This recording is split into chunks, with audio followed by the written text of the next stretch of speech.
Welcome to special live నేను రమా మండవ.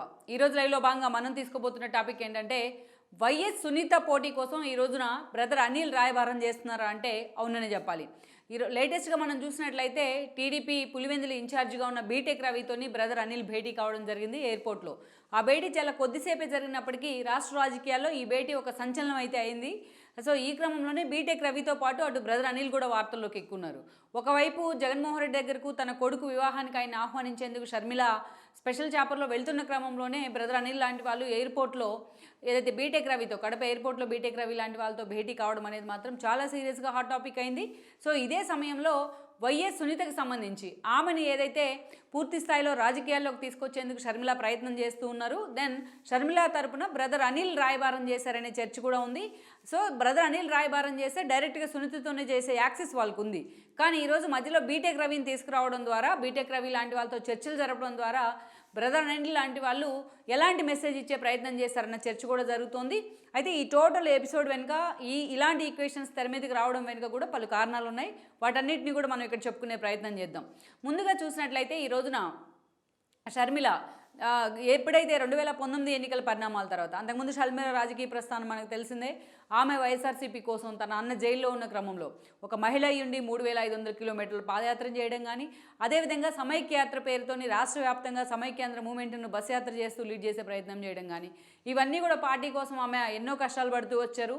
తన అన్న వదిలిన బాణాన్ని రాజన్న బిడ్డని అంటూ కూడా జనాల్ని ఆకట్టుకునే ప్రయత్నం చేశారు. జనం కూడా షర్మిలకు అదే స్థాయిలో బ్రహ్మరథం పట్టారు చాలా సమయాల్లో.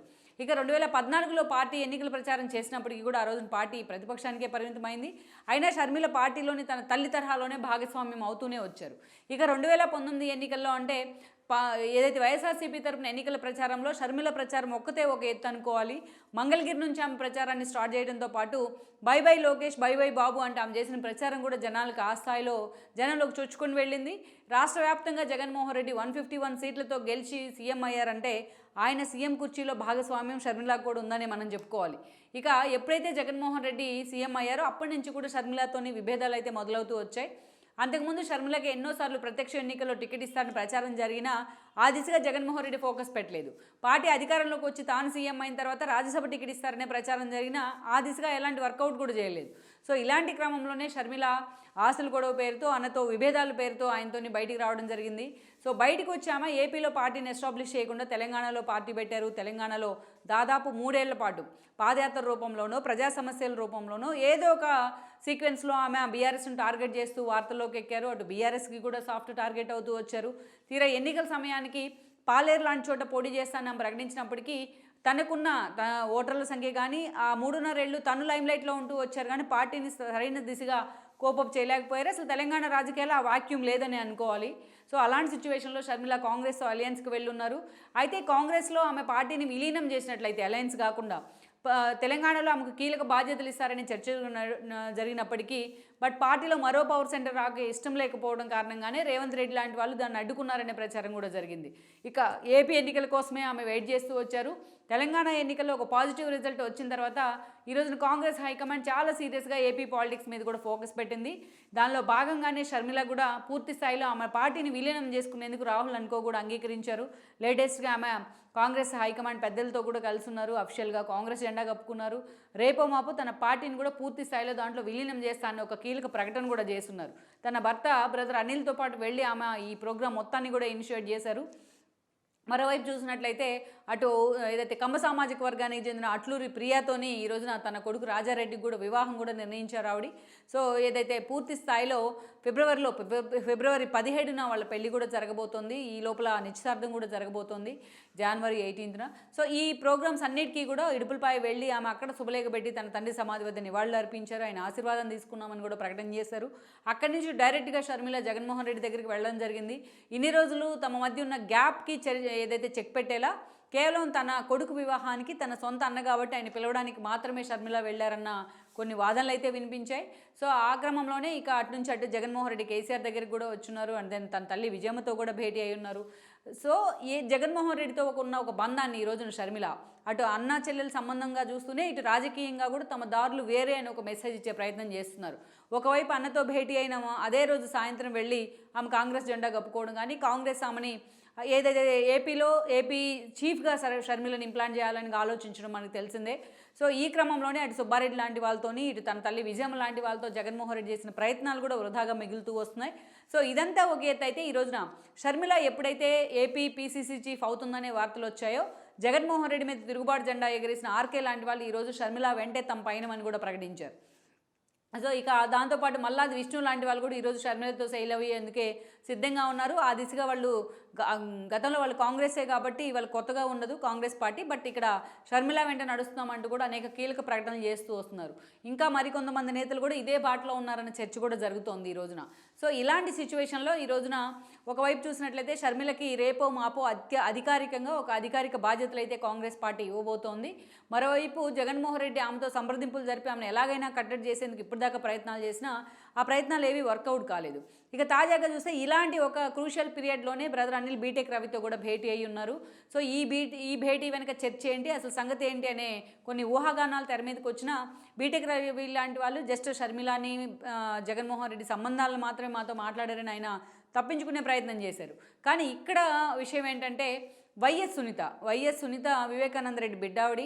తన తండ్రి మరణం తర్వాత పూర్తి స్థాయిలో ఆ విషయం మీద ఫైట్ చేస్తాం వార్తల్లోకి ఎక్కారు. మొదట్లో జగన్మోహన్ రెడ్డి మాటలు నమ్మి ఆయన వెంట నడవడం జరిగింది. ఎప్పుడైతే జగన్మోహన్ రెడ్డి అధికారంలోకి వచ్చిన తర్వాత సిబిఐ ఎంక్వైరీ వద్దని వెనక్కి తీసుకునే ప్రయత్నం చేయడం, తన బాబాయ్ మర్డర్ కేసును ఆయనే నీరుగార్చే ప్రయత్నం చేసిన క్రమంలో అసలు సంగతి గ్రహించిన సునీత జగన్మోహన్ రెడ్డి దగ్గర నుంచి దూరం జరిగారు. ఈ క్రమంలోనే ఆమె ఎక్కే గడప దిగే గడప అన్న తేడా లేకుండా అటు రాష్ట్రం మొదలుకొని ఢిల్లీ దాకా అన్ని కోర్టులను కూడా ఆమె టచ్ చేసే ప్రయత్నం చేశారు.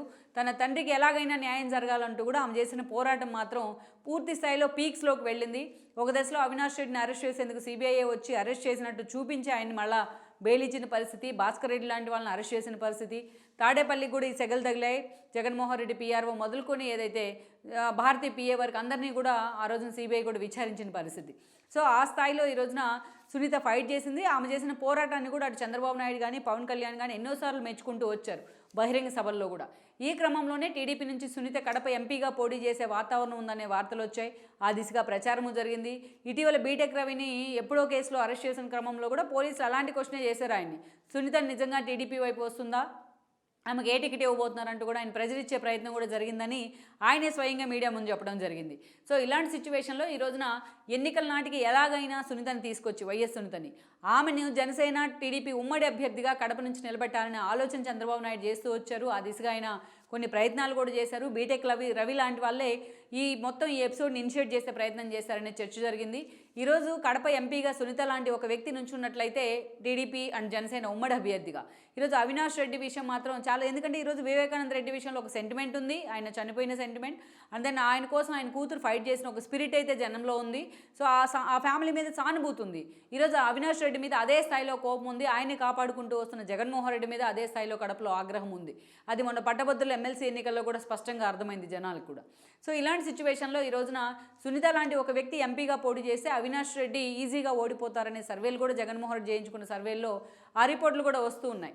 ఇలాంటి సిచ్యువేషన్లో ఈ రోజున టీడీపీ ఆ దిశగా పావులు కదుపుతూ ఉంది. బట్ ఇదే సమయంలో షర్మిల ఏపీ కాంగ్రెస్ పగ్గాలు చేపట్టేందుకు కూడా కాంగ్రెస్ హైకమాండ్ గ్రీన్ సిగ్నల్ ఇచ్చింది. అయితే ఈ క్రమంలోనే ఇప్పటిదాకా సునీత మాత్రం జగన్మోహన్ రెడ్డితోని అవినాష్ రెడ్డితోని విభేదించిన అటు షర్మిలతోని ఇటు విజయమ్మతోని సన్నిహిత సంబంధాలే కొనసాగిస్తూ వచ్చారు. ఎన్నోసార్లు షర్మిల కూడా ఏదైతే వివేకానంద రెడ్డి మర్డర్ కేసు విషయంలో వాగ్మూలం కూడా ఇవ్వడం జరిగింది సిబిఐకి. సునీత వైపే ఆమె నిలబడ్డారు, సునీతకి న్యాయం జరగాలంటూ కూడా మాట్లాడుతూ వచ్చారు ఇప్పటిదాకా షర్మిల. సో అలాంటి సిచ్యువేషన్లో ఈ రోజున సునీతను ఎలాగైనా తనతో పాటే కాంగ్రెస్లోకి తీసుకెళ్ళాలి, తనతో పాటే ఆమెను ఏదైతే కడప ఎంపీగా పోటీ చేయించాలనే ఆలోచన షర్మిల చేస్తున్నారని కూడా చెప్తూ వస్తున్నారు. సో ఈ క్రమంలోనే షర్మిల తరపున బ్రదర్ అనిల్ బీటెక్ రవితో కూడా ఆయన రాయబారం చేశారంటున్నారు. ఎందుకంటే బీటెక్ రవికి వైఎస్ సునీత వాళ్ళ భర్త నరేట్ రాజశేఖర్ రెడ్డితో కూడా సంబంధాలే ఉన్నాయి. గతంలో టీడీపీని వాళ్ళని తీసుకొచ్చే విధంగా బీటెక్ రవినే పావులు కదిపారని చర్చ ఉంది. అయితే ఆ ప్రపోజల్స్ ఎంతవరకు వచ్చాయనే అంశం కూడా బ్రదర్ అనిల్ మధ్య అండ్ బీటెక్ రవి మధ్య చర్చ జరిగినట్లు తెలుస్తోంది ఇక్కడ. అంతేకాదు రేపు సునీతను కడప నుంచి కాంగ్రెస్ అభ్యర్థిగా నిలబెట్టినట్లయితే పూర్తి స్థాయిలో టీడీపీ నుంచి మద్దతు ఇచ్చే విధంగా అక్కడ ఎవరు అభ్యర్థిని పెట్టకుండా టీడీపీ అధినేతను కన్విన్స్ చేయాలని చెప్పి కూడా బీటెక్ రవితోని ఏదైతే బ్రదర్ అనిల్ చర్చ జరిపినట్టు కూడా వార్తలు వస్తున్నాయి. పర్టికులర్గా వీళ్ళిద్దరి మధ్య వైఎస్ సునీత పోటీ గురించి, వైఎస్ సునీత కడప నుంచి కాంగ్రెస్ తరపున బరిలో దిగితే టీడీపీ జనసేన అక్కడ ఒక అభ్యర్థిని పెట్టకుండా తమకు మద్దతు ఇవ్వాలనే అంశం గురించి ఆయన మాట్లాడినట్టు తెలుస్తోంది. సో షర్మిల తరపున ఈ అంశాన్నే రాయబారంగా అటు బీటెక్ రవితోని బ్రదర్ అనిల్ చర్చలు జరిపారు. చర్చలు జరపడమే కాదు, ఆ దిశగా ఆయన చర్చలు ఇద్దరు కూర్చొని ఎక్కడో కెమెరాకి దొరకకుండా ఎక్కడో కూర్చొని మాట్లాడుకోవచ్చు. కానీ వాళ్ళిద్దరు కూర్చొని విజువల్స్ బయటికి మీడియాకు కూడా లీక్ అయిన తర్వాత పూర్తి స్థాయిలో షర్మిల తరపున బ్రదర్ అనిల్ ఆయనతో రాయబారం చేసినట్లే అర్థమవుతోంది. మరి బీటెక్ రవి ఆ సమాచారాన్ని పార్టీ అధిష్టానాన్ని కూడా కన్వే చేసే అవకాశం అయితే పూర్తి స్థాయిలో ఉంటుంది. సో ఈరోజు వైఎస్ సునీత కనుక నిజంగానే అక్కడ అభ్యర్థిగా నిలబడినట్లయితే, ఎంపీ అభ్యర్థిగా నిలబడినా, లేదా పులివెందుల నుంచి నిజంగా షర్మిల లాంటి వాళ్ళ ఆమెను అభ్యర్థిగా నిలబెట్టే ప్రయత్నం చేసిన కాంగ్రెస్ నుంచి వన్ సైడెడ్గా ఏ పార్టీ నుంచి అభ్యర్థిని నిలబడకుండా ఆమెకు వన్ సైడ్ సపోర్ట్ చేయాలని ఇప్పటి నుంచే బ్రదర్ అనిల్ లాంటి వాళ్ళు పావులు గదుపుతూ వస్తున్నారు. అందుకే ఆ దిశగానే బీటెక్ రవితో అని ఆయన చర్చలు కూడా జరిపారు. గతంలో ఆమె టీడీపీలోకి వస్తారన్న ప్రచారం కూడా ఎంతవరకు వచ్చిందన్న విషయాలు కూడా ఇక్కడ వీళ్ళిద్దరి మధ్య చర్చకు వచ్చినట్లయితే ప్రచారం జరుగుతోంది. మొత్తం మీద తమ వైపు నుంచి వైఎస్ సునీత లాంటి ఒక స్ట్రాంగ్ క్యారెక్టర్ని కనుక కడప ఎంపీగా నిలబెట్టినట్లయితే అదే అన్న మీద సగం కోపం తీర్చుకున్నట్లు అవుతుందని కూడా షర్మిల లెక్కలు కడుతూ వస్తున్నారు. అందుకే సునీత విషయంలో మాత్రం చాలా స్టబ్బోరన్గా షర్మిల కానీ బ్రదర్ అనిల్ ఉన్నట్లుగా కూడా ప్రచారం అయితే జరుగుతోంది. మొత్తానికి ఈ పరిణామాలు నిజంగానే వైఎస్ సునీత ఎంతవరకు వీటిని స్వాగతించే అవకాశం ఉంటుంది. సో అటు కాంగ్రెస్లోకో ఇటు టీడీపీ నుంచో తను నిలబడినట్లయితే తనకు అటు రాజకీయంగా కూడా తన తండ్రి కేసు విషయంలో న్యాయం జరిగే అవకాశం ఉంది. కాబట్టి ఆమె కూడా పొలిటికల్గా అప్లిఫ్ట్ కావాలనే ఆలోచనలో ఉన్నారన్న కొన్ని లీక్లు అయితే వస్తూ ఉన్నాయి. అందుకే ఎంత తను పోరాటం చేసినా అటు కోర్టులను కూడా మేనేజ్ చేసే విధంగా జగన్మోహన్ రెడ్డి అనుకో వ్యవస్థ తీరు మాత్రం ఆమెను ఎప్పుడు కూడా హ్యూమిలేట్ చేస్తూనే ఉంది. అందుకే ఈరోజు సునీత కూడా రాజకీయంగా తను ఏదో ఒక సైడ్ తీసుకుంటే కానీ ఈరోజు తన తండ్రి కేసుకు న్యాయం జరగదని కూడా ఆమె భావిస్తూ ఉన్నారు. ఈ క్రమంలోనే సునీత రేపటి ఎన్నికల్లో కాంగ్రెస్ తరపున షర్మిల ఇనిషియేట్ చేస్తే కాంగ్రెస్ తరపున, లేకుంటే టీడీపీ ఇనిషియేట్ చేస్తే టీడీపీ జనసేన ఉమ్మడి అభ్యర్థిగా కడప నుంచి నిలబడే అవకాశం అయితే 100% ఉందనే వార్తలు అయితే వస్తున్నాయి. మొత్తానికి బ్రదర్ అనిల్ షర్మిల రూపంలో చేస్తున్న ఇనిషియేషన్ విషయంలో సునీత ఎలా స్పందిస్తారు, నిజంగా ఆమె కాంగ్రెస్ తరపు నుంచి రాజకీయ అరంగేట్రం చేసేందుకు తన సోదరైన షర్మిలకు ఆమె పూర్తి స్థాయిలో ఒకరికొకరు అండగా ఉండేందుకు ఎంతవరకు కూడా వీళ్ళిద్దరూ ఒక ఛాన్స్ తీసుకునే అవకాశం ఉంటుంది. మరి ఈ వ్యూహానికి చెక్ పెట్టేందుకు జగన్మోహన్ రెడ్డి ఎలాంటి ప్రయత్నం చేస్తారనేది కూడా మనం చూడాల్సి ఉంది. ఈ వీడియో మీకు నచ్చినట్లయితే please share, like and subscribe R24 Telugu.